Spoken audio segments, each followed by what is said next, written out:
Novidades agora na Lei Maria da Penha. Vambora ver se a gente faz de tudo para isso melhorar. O presidente Lula sancionou alterações aí na legislação para facilitar o acesso das vítimas às medidas protetivas de urgência, que estava dando trabalho de ter. Isso logo a partir do momento aí da denúncia, você já vai conseguir essa medida protetiva. Mas o que muda na prática? Vai mudar mesmo? Quem vai contar pra gente aí é a repórter Larissa Batista. Já coloca ela com a gente aqui, 12:05. Larissa, muito boa tarde pra você, querida. Me conta tudo. Oi, Fred. Boa tarde para você, para quem nos acompanha aqui no Balanço Geral. A gente, claro, vem acompanhando esse assunto. Todas as vezes que a gente traz, infelizmente, mais um caso de feminicídio, a gente precisa falar sobre essas medidas para conseguir proteger essas vítimas e, claro, evitar casos mais graves, porque a gente tem que lidar com o feminicídio como se ele fosse realmente evitável, né? Ele deve ser evitável. Então, por isso, a gente fez uma análise, a delegada, chefe aqui da Delegacia de Atendimento Especializado à Mulher, Letícia Lourenço, está comigo, porque a gente teve um bate-papo bem legal para conseguir passar para a população o que, de fato, muda nessa lei ou não. Fred, para a gente fazer um resumo, agora, mais do que nunca, já era claro, a palavra da mulher, o que ela denuncia no momento da delegacia, no momento que ela vem procurar essa ajuda, é sim fundamental, será utilizado para que essa medida protetiva emergencial ali seja concedida, claro, por um juiz. Houve muitas dúvidas com relação ao trabalho da Polícia Civil, da delegacia especializada nesse atendimento, e a gente quer passar justamente esse serviço, que esse atendimento, ele não muda. Essa primeira entrada, essa primeira porta não foi alterada. Inclusive, continua funcionando com esse maior preocupação com a fala da mulher, que já é necessária, já é a prova que ela precisa de ajuda, precisa de uma medida. Doutora Letícia com a gente queria começar conversando justamente sobre isso, né, doutora? Como isso funciona na prática? Como é esse atendimento inicial? Boa tarde. Boa tarde, Fred. Boa tarde a todos. Nós aqui na Delegacia de Atendimento Especial, né, às mulheres, nós acolhemos essas vítimas, né, nesse primeiro momento.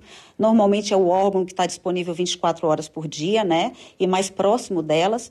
Então, a palavra da vítima, ela sempre teve importância. O problema é que algumas interpretações do Poder Judiciário, né, de alguns promotores e juízes, eram no sentido de que você tinha que comprovar que uma agressão a uma mulher tinha sido motivada pelo fato dela ser mulher.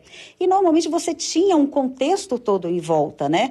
As agressões ou eram motivadas porque o autor estava embriagado, ou porque a vítima discordou do autor. Havia uma discussão sobre patrimônio ou sobre guarda de filhos, e tudo isso era utilizado para dizer que a vítima não foi agredida pelo fato de ser mulher, mas por essas outras causas. E com essa alteração legislativa, isso mudou completamente. Não importa o porquê uma mulher foi agredida. Se ela foi agredida no contexto de violência doméstica ou familiar, ela tem toda a proteção da Lei Maria da Penha. Além disso, doutora, a questão da integridade dessa mulher é muito importante. A gente analisando essa nova lei, a gente consegue perceber, inclusive, a gente fala muito, na verdade, sobre os riscos. Os riscos de acontecer um feminicídio, eles são claros. Você consegue ver pelo contexto que essa mulher está. Ou se ela já foi ameaçada com uma faca, com uma arma, por exemplo. Esses riscos também são analisados nesse momento, né? São fundamentais para que essa mulher se sinta segura, principalmente aqui, inicialmente, na delegacia, né? Isso. Na delegacia, essa mulher é ouvida, né? Todo o histórico de violência que ela eventualmente já vinha sofrendo, isso é descrito na ocorrência policial, no termo de declarações dela. Ela preenche um questionário de risco, que serve também para embasar a decisão do juiz. Só que nesse primeiro momento, aqui no Distrito Federal, o delegado de polícia, ele não tem autorização para conceder a medida. Nós fazemos um requerimento ao judiciário, mas felizmente nós temos sistemas da polícia e do judiciário, eles conversam entre si, né?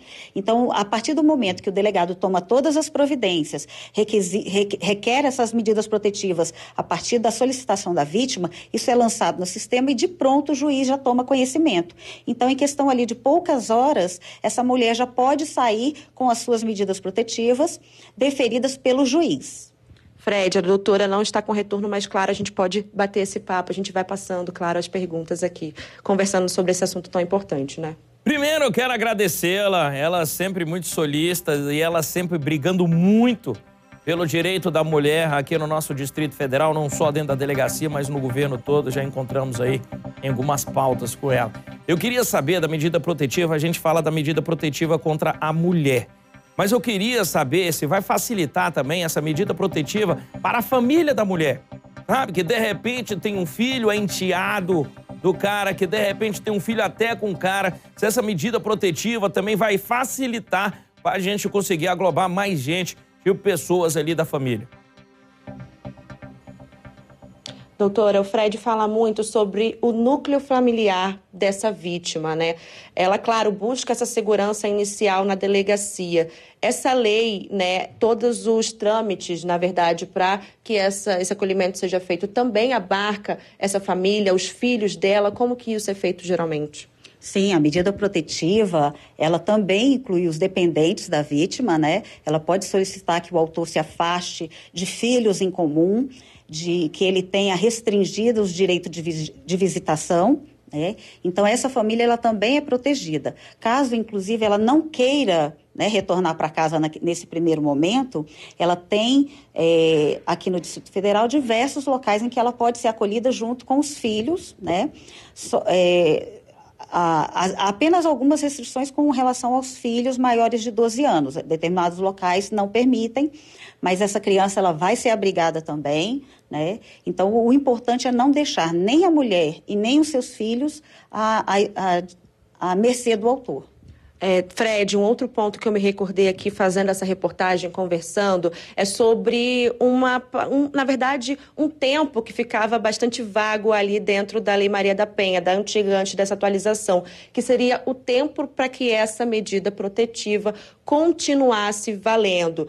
É muito importante, né, a gente pensar, e agora com essa atualização, o seguinte: o juiz, esse processo será analisado, será acompanhado para que seja entendido se os riscos, no momento que essa mulher pediu essa medida protetiva, continuam acontecendo, ou então se eles até se agravaram. Se é necessário colocar uma tornozeleira, se é necessário colocar um dispositivo próximo dessa mulher, como um botão de segurança.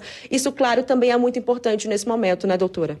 Sim, é importante. Por isso que a gente pede sempre que a mulher denuncie aquilo que está acontecendo com ela, porque dependendo se as medidas não estiverem sendo suficientes, o juiz pode decretar, como você mesmo falou, medidas mais severas, né, como o monitoramento eletrônico, né, e esse monitoramento ele é bem interessante no sentido de que há um órgão exclusivo que faz essa avaliação, e toda vez que o autor descumpre aquela área que ele não deveria estar se aproximando da vítima, o monitoramento é acionado, ele recebe uma ligação para mandá-lo se afastar daquele local.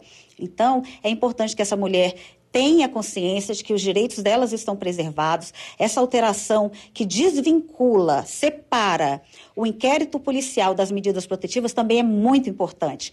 Antigamente, se ela não conseguisse provar que foi ameaçada, o inquérito policial era arquivado, né? O processo judicial era arquivado, e essa mulher perdia imediatamente as suas protetivas. Mas agora não. Para que ela tenha as suas medidas revogadas, é preciso comprovar que ela não está mais em risco. Então, enquanto permanecer esse risco do autor mexer com o psicológico dela, de criar ali uma situação de risco, de pânico, essa medida ela não vai ser revogada. Então, essa mulher vai ficar efetivamente protegida. É isso, Fred. A gente torce, claro, que a gente continue falando sobre o assunto, mas dessa forma, passando um serviço para que as mulheres tenham, sim, acesso a esse conhecimento e também entendam como elas podem e devem ser protegidas pelo Estado, pela polícia, por todos nós, né? Agradeço muito aos delegados, agentes também, né, da DEAN 1, da DEAN 2, doutora Letícia, como eu falei, está sempre comigo aí nesse combate à violência contra a mulher no Distrito Federal, até porque foi uma bandeira minha de campanha defender a mulher aqui no Distrito Federal e a gente vem fazendo. Muito obrigado, viu? Obrigado a vocês aí, valeu mesmo, o esclarecimento foi ótimo.